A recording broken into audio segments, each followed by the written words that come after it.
Siempre creí que había aprendido a tragar comentarios malintencionados sin dejar que se notara. Pero en aquella boda de mi prima Taylor, en Seattle, algo en mí simplemente se rompió. Llegué a la hora, con un vestido azul marino sencillo y el cabello recogido, intentando parecer descansada a pesar del cansancio acumulado de la semana, justo en la entrada.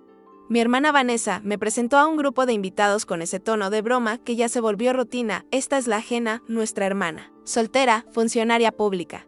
Vive detrás de un escritorio en algún lugar.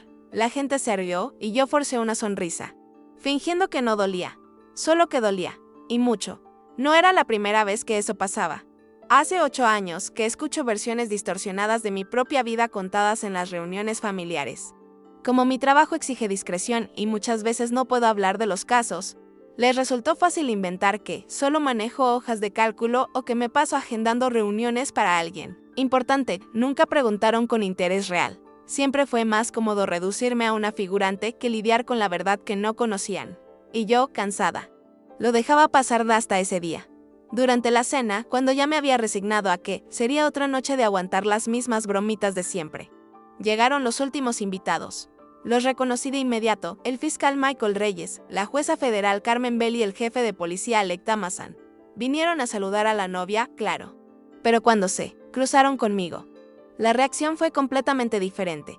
El fiscal me estrechó la mano y comentó sobre la firmeza de mis votos en el caso Delaney.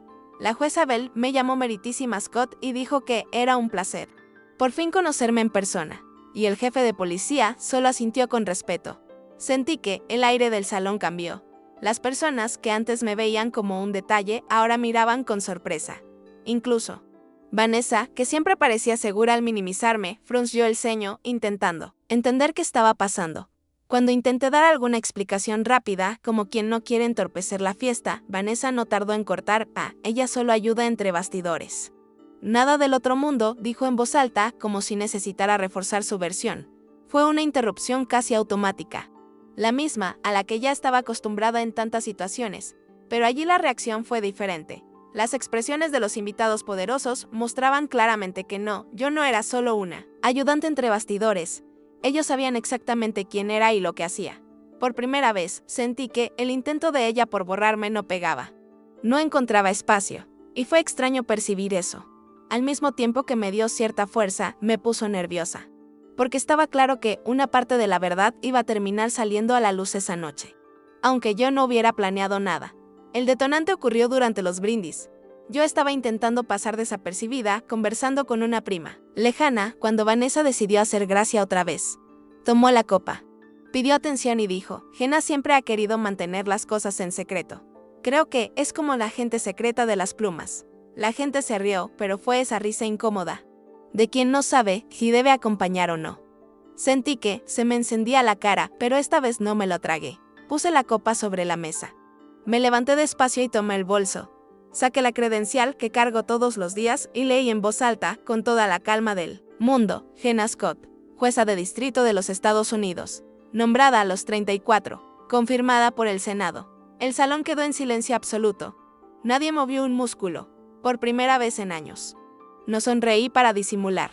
El impacto fue inmediato. Los invitados, que tenían relación con el ámbito jurídico, se acercaron casi al mismo tiempo, felicitándome de una forma en que nunca lo habían hecho antes. Oí cosas como: leemos sus votos con frecuencia en el tribunal y su actuación en el caso Barnett se volvió referencia. La jueza Carmen Bell me estrechó la mano con firmeza y dijo: ya era hora de conocerte en persona, Jenna. Me quedé allí casi sin saber cómo reaccionar, porque dentro de mí todavía existía esa voz que decía que yo era invisible. Pero, en ese instante, no necesité explicar nada.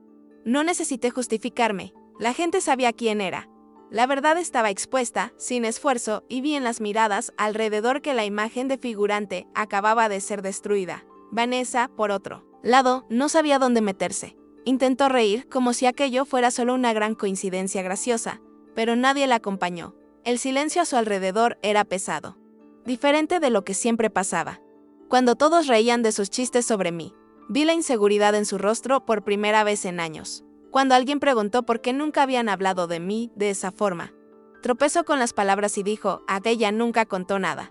Respiré hondo y respondí, sin alterar el tono: tú nunca preguntaste. Solo inventabas una versión más cómoda para ti, fue solo eso. No necesité gritar ni defenderme de más. Bastó la verdad y por la reacción de la gente. Percibí que la verdad tenía un peso mucho mayor que cualquier broma que ella hubiera hecho. Después de eso, ya no hubo clima para burlas. Mi prima Taylor, la novia, se acercó a mí con lágrimas en los ojos y me tomó la mano con cariño, pidiendo, por favor, quédate. Siempre te he admirado. El novio, David, añadió que se sentían honrados de tener a una jueza federal en la familia. Me quedé. No porque necesitara ser el centro de atención, sino porque entendí que ese momento no era cuestión de vanidad. Era cuestión de respeto, y fue allí, esa misma noche, que recibí 2 invitaciones inesperadas, una para participar en una conferencia sobre justicia social y otra para orientar a un grupo de jóvenes interesados en seguir carrera en Derecho. Eran oportunidades que surgían no por estatus, sino porque finalmente me estaban viendo como realmente soy. Más tarde, cuando la fiesta ya estaba más calmada y las luces del salón habían bajado de intensidad, Vanessa me llamó para hablar en el jardín. Estaba claramente afectada. Y por primera vez no usaba ese tono sarcástico que siempre acompañaba sus palabras. Dijo algo como perdóname. Yo no sabía, me quedé mirándola en silencio por unos segundos antes de responder. No se trata de saber, dije. Se trata de respetar incluso lo que no entiendes. No estaba enojada, no. Sentía ganas de devolver las humillaciones que recibí durante años. En ese instante, solo quería que entendiera que lo que más dolía no era la ignorancia, sino la falta de respeto. Y vi en su rostro que esa frase pesó más que cualquier argumento. Al final de esa conversación, sugirió que nos viéramos la semana siguiente, sin formalidades. Solo nosotras 2 para pedir una pizza y conversar como hermanas de verdad. Acepté, pero dejé claro que, para mí, el punto de inflexión ya había ocurrido. De ahí en adelante, no aceptaría más que me presentaran como una caricatura de quién soy. A partir de ahora, la presentación vendría con la verdad, no con la risa. No sé si percibió cuánto cambiaba eso la dinámica entre nosotras, pero yo sí lo percibí. Por primera vez en años, sentí que había establecido una regla nueva. Y esa regla me colocaba al mismo nivel que cualquier otra persona de la familia. El lunes siguiente, la rutina volvió a la normalidad. Llegué temprano al tribunal, saludé al equipo, revisé procesos y me senté con mi taza de café al lado de la pantalla del ordenador, como hago todos los días. Era el mismo ambiente, los mismos casos serios esperando decisiones. Pero esta vez algo estaba diferente. Mi celular no paraba de vibrar con mensajes de parientes, compañeros de escuela e incluso conocidos lejanos. Todos decían lo mismo, no teníamos idea. Leía cada mensaje con una mezcla de sorpresa y calma. No necesitaba que lo supieran. No necesitaba reconocimiento para seguir haciendo mi trabajo. Pero fue bueno, finalmente, ver que la gente empezaba a entender que mi vida no estaba hecha de hojas de cálculo y chistes, en el fondo. Aquel día de la boda cambió poco en mi rutina práctica, pero cambió mucho en mi mirada sobre mí misma. Me había acostumbrado tanto a ser invisible dentro de mi propia familia que ya no percibía cuánto me había afectado. Siempre trabajé en silencio, porque mi cargo exige discreción, pero nunca imaginé que eso sería usado como arma para rebajarme. Cuando expuse la verdad, me di cuenta de que no era yo quien estaba escondida, eran ellos los que nunca quisieron mirar de verdad. Esa conciencia trajo una paz extraña, como si hubiera cerrado una herida que sangraba hacía años sin que yo me diera cuenta. En los días que siguieron, noté que hasta pequeñas interacciones cambiaron.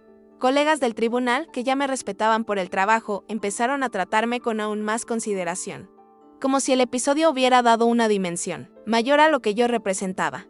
Incluso vecinos que apenas me saludaban pasaron a mirar diferente. Algunos hasta comentando que habían visto fotos de la boda en Facebook y descubrieron allí que yo era jueza federal. Fue curioso observar cómo algo que para mí era solo una parte natural de mi vida profesional se convirtió en novedad para tanta gente, y, al mismo tiempo, sentí una mezcla de orgullo y agotamiento. Orgullo de finalmente ser reconocida, agotamiento por darme cuenta de que pasé casi una década siendo invisible para quienes más deberían haberme conocido de verdad. Con Vanessa, la relación no cambió de la noche a la mañana. Aún había miradas atravesadas. Aún había cierta incomodidad entre nosotras, pero por primera vez sentí que había espacio para una reconstrucción. Cuando pedimos aquella pizza juntas, la semana siguiente, el clima era diferente. No fue una conversación profunda, no hubo una catarsis de hermanas abrazadas llorando. Fue simple, hasta banal. Comimos, hablamos de cosas aleatorias y nos reímos de pequeños detalles. Solo que, en medio de todo, ella ya no me presentó como la hermana soltera que trabaja detrás de un escritorio, me presentó como mi hermana. Jenna, y, por más simple que eso pueda parecer, para mí fue enorme. Era un comienzo, y yo sabía que ya no necesitaba aceptar menos que eso. Cada día que pasaba, me daba cuenta de cómo había normalizado el desprecio durante tanto tiempo. Era como si hubiera aceptado ese papel de secundaria, sin cuestionar, solo para mantener la paz. El problema es que esa paz nunca existió de verdad, era solo silencio tragado. Después de la boda, empecé a percibir que ya no necesitaba aceptar ese peso. Cuando alguien hacía una bromita sobre mi trabajo, ya no me quedaba callada, respondía de forma simple, directa, sin agresividad, pero también sin disminuirme, y fue increíble notar cómo la gente se detenía en el mismo instante porque su narrativa solo funcionaba mientras yo me quedaba quieta. Lo que más me marcó, sin embargo, fue el respeto que recibí de personas que realmente entienden el peso de mi cargo. La jueza Carmen Bell me envió un mensaje al día siguiente de la boda, diciendo que quería presentarme a un grupo de mujeres que apoyan a jóvenes estudiantes de Derecho. Acepté la invitación y esa semana ya estaba participando en mi primera reunión como mentora. Ver a aquellas chicas con los ojos brillando al escucharme me hizo percibir que lo que pasó en el salón no fue solo una defensa contra la humillación, fue un viraje. Era como si finalmente hubiera salido de la sombra, no solo para mi familia, sino también para mí misma. La invitación para hablar en una conferencia de justicia social también llegó esa misma semana. No esperaba nada tan inmediato, pero acepté. Subir al escenario y compartir mi visión sobre decisiones judiciales que impactan a comunidades enteras fue algo transformador. En medio del público vi estudiantes, abogados jóvenes, incluso padres y madres, que nunca habían entrado en un tribunal. Cuando terminé, recibí un aplauso que no era por el título, sino por el contenido. Y en ese momento caí en la cuenta todo lo que siempre hice en silencio ahora podía, sí, inspirar. Era extraño pensar que pasé tanto tiempo siendo tratada como nadie, dentro de casa, mientras afuera mi trabajo ya tenía tanto valor para tanta gente. A pesar de todo eso, cuando volví a casa, el recuerdo que más me venía a la cabeza era la escena del brindis en la boda. La forma en que se me heló el cuerpo, cómo sentí la boca seca, cómo me latió el corazón cuando oí aquella frase burlona. No me olvidé del dolor, pero percibí que algo cambió dentro de mí, ya no era la misma persona que se lo tragaba en silencio. Logré, en ese instante, romper un ciclo que parecía interminable. No necesité gritar. No necesité justificarme de más. Solo necesité mostrar quién era de hecho. Y, de forma inesperada, eso redefinió no solo cómo los otros me veían, sino cómo yo pasé a mirarme. La verdad es que, después de ese día, nunca más conseguí entrar en una reunión familiar con la misma mirada de antes. Antes, iba preparada para reírme de los chistes, fingir que no dolía y salir con ese peso en el pecho. Después de la boda, no. Entré al cumpleaños de mi tía unas semanas después y cuando me presentaron, nadie se atrevió a repetir aquellas viejas frases. Solo dijeron, esta es Jenna. Simple, directo. Fue casi extraño percibir cuánto una revelación cambió el tono de todo. No porque yo buscara respeto a la fuerza, sino porque a partir de allí les resultó imposible fingir que no sabían quién era. Lo más curioso es que, en mi trabajo, nada de esto me sorprende. Sé cuánto pesa la verdad en un tribunal. Sé que una prueba sólida puede cambiar el rumbo de un caso, incluso después de años de narrativas mal contadas. Pero vivir eso dentro de mi propia familia fue diferente. Fue como si, de repente, hubiera puesto una prueba irrefutable sobre la mesa, la credencial, el cargo, el reconocimiento público y, a partir de allí, nadie más pudiera inventar versiones. Fue un alivio inmenso, porque no se trataba solo del título. Se trataba de haber cerrado, por fin, 8 años de historias falsas repetidas como si fueran bromas inofensivas. Con el tiempo, percibí que el título en sí nunca fue el punto central. Podría haber sido cualquier otra cosa, y aún así el problema habría sido el mismo, el hábito de mi familia de reducirme, de encajarme en una versión más cómoda para ellos. Lo que realmente cambió fue que yo decidí, aquel día, no aceptar más. Mostrar mi credencial fue solo la forma concreta de decir existo.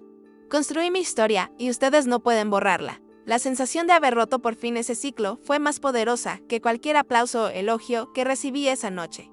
Vanessa, poco a poco, fue cambiando también.